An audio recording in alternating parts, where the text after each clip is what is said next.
नमस्कार, news 18 JKRH का digital platform देख रहे हैं आप और मैं हूं आपके साथ प्रिया शर्मा।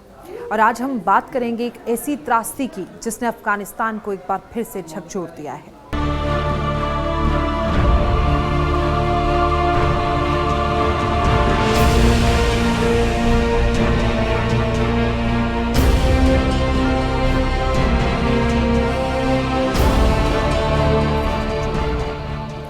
31 अगस्त 2025 की रात को पूर्वी अफगानिस्तान में आए 6.0 तीव्रता के भूकंप ने पूरे क्षेत्र को हिला दिया।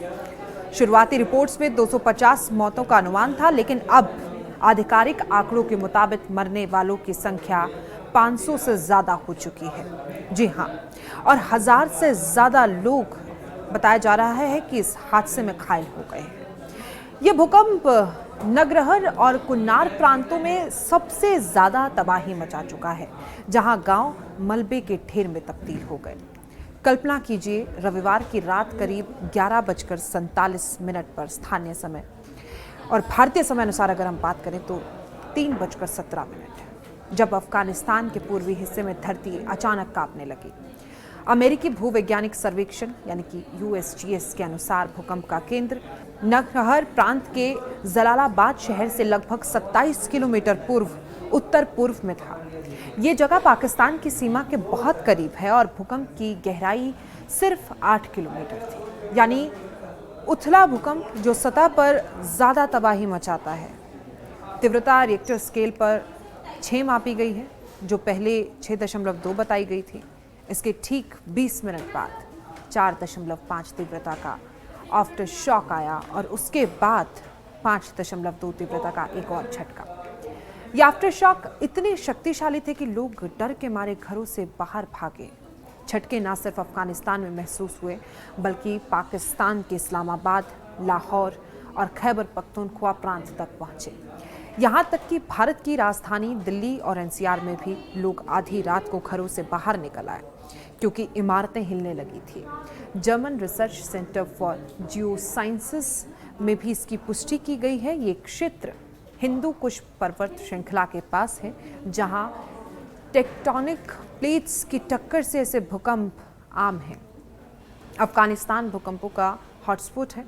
यहाँ भारतीय प्लेट और यूरेशियन प्लेट की टक्कर सालाना सैकड़ों छोटे मोटे झटके पैदा करती है। पिछले एक महीने में ये 5वां बड़ा भूकंप था। 19 अगस्त को 5.17 तीव्रता और 27 अगस्त को 5.6 तीव्रता का। लेकिन इस बार की तीव्रता ने सबको चौंका दिया। ये भूकंप अफगानिस्तान के सबसे गरीब और दुर्गम इलाकों को निशाना बना चुका है।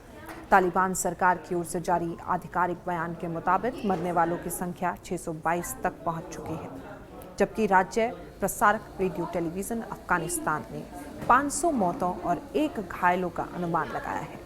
शुरुआती रिपोर्ट्स में न्यूयॉर्क टाइम्स में 250 मौतें बताई थी, लेकिन जैसे जैसे बचाव दल दूर दराज के गांव तक पहुंचे, आंकड़े लगातार बढ़ते गए। सबसे ज़्यादा प्रभावित कुनार प्रांत है, जहां नूरकल, सावकी, वातपुर, मनूकी, चापा, दारा जिलों में दर्जनों गांव पूरी तरह से तबाह हो गए। कुनार डिजास्टर मैनेजमेंट अथॉरिटी के अनुसार यहां 250 से ज़्यादा मौतें हुई हैं। एक ही गांव में 30 लोग मारे गए हैं। नगरहर प्रांत में 9 मौतें हुई हैं। 30 घायल बताए जा रहे हैं, जिनमें कई कुनार यूनिवर्सिटी के छात्र थे जो भूकंप के दौरान इमारतों से गिर पड़े। कुल मिलाकर 1500 से ज़्यादा लोग घायल हो गए हैं और कई अभी भी बताया जा रहा है कि हो सकता है मलबे में दबे हुए हों। तस्वीरों से आप अंदाज़ा लगाइए, तबाही का मंजर दिल दहला देने वाला है। मिट्टी और पत्थर से बने घर जो अफगानिस्तान के ग्रामीण इलाकों में आम हैं, पल भर में ढह गए।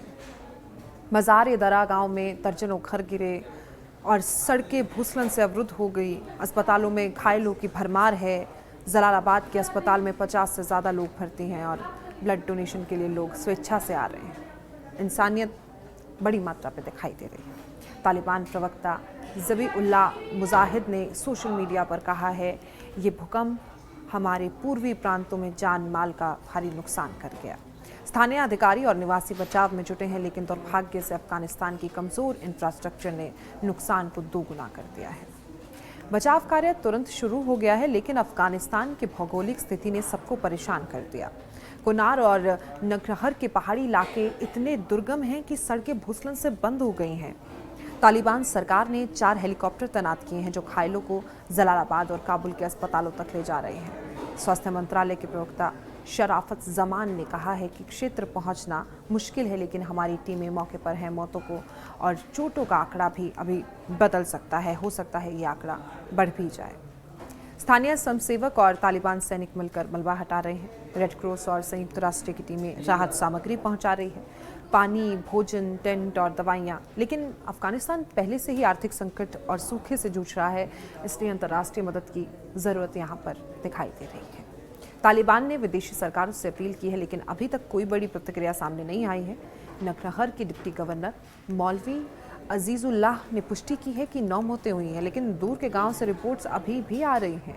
सोशल मीडिया पर भी लोग सक्रिय हैं। जो मीडिया है वहां का, उन्होंने इस पर वीडियो शेयर किया है जिसमें बताया गया है कि कुनार में 10 मौतें हुई हैं, मज़ार दरा में व्यापक तबाही हुई है। एक अन्य पोस्ट में डॉक्टर आसिम यूसुफजई ने चेतावनी दी है कि आफ्टर शॉक से मौतें बढ़ सकती है। लेकिन अफगानिस्तान की स्वास्थ्य प्रणाली जो विदेशी सहायता पर निर्भर है, पहले से ही कमज़ोर है।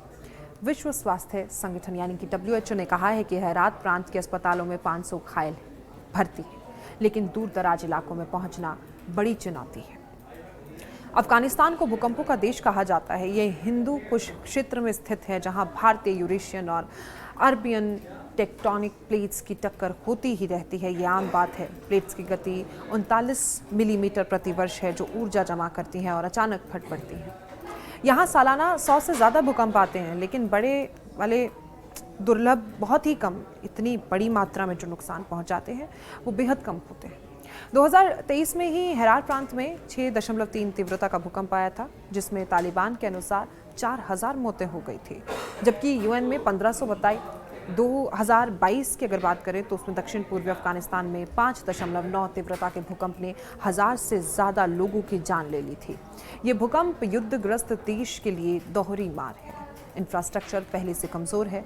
सहायता समिति विशेषज्ञ कहते हैं कि जलवायु परिवर्तन से भूस्खलन बढ़ रहे हैं, जो नुकसान को और गहरा करते हैं। दुनिया भर से संवेदनाएं आ रही हैं। संयुक्त राष्ट्र और रेड क्रॉस ने तुरंत मदद का ऐलान भी किया है, लेकिन तालिबान सरकार के कारण कुछ देश सतर्क है। पाकिस्तान ने अपनी सीमा पर अलर्ट जारी किया है, लेकिन कोई मौतें अभी नहीं हुई। भारत ने भी दिल्ली में झटके महसूस करने पर चिंता जताई है, लेकिन अफगानिस्तान पहले से ही भुखमरी और सूखे और शरणार्थी संकट से जूझ रहा है। 2.3 मिलियन अफगान ईरान और पाकिस्तान से लौट चुके हैं। ये भूकंप आर्थिक बोझ और बढ़ा देगा। भविष्य में क्या किया जा सकता है, इसके बारे में भी ज़रा बात कर लेते हैं। विशेषज्ञों का कहना है कि हिंदू कुश में और आफ्टर शॉक आ सकते हैं। अफगानिस्तान को मजबूत भवनों और बेहतर अलर्ट सिस्टम की बेहद ज़रूरत है, लेकिन युद्ध और अलगाव ने विकास रोक दिया है। तालिबान को अंतर्राष्ट्रीय सहयोग चाहिए, वरना ऐसी त्रासदियाँ बार बार दोहराई जाएंगी।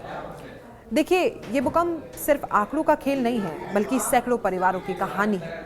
एक बच्चे ने कहा, हमारा घर मलबे में दब गया, सब कुछ खो दिया।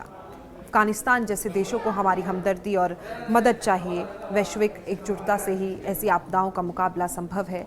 अगर आप दान करना चाहें तो रेड क्रॉस या UN के माध्यम से करें। ये खबर अब यहाँ पर इसी के साथ मैं विराम लेना चाहूँगी, लेकिन एक बार प्रार्थना करते रहें कि पीड़ितों को शांति मिले। धन्यवाद।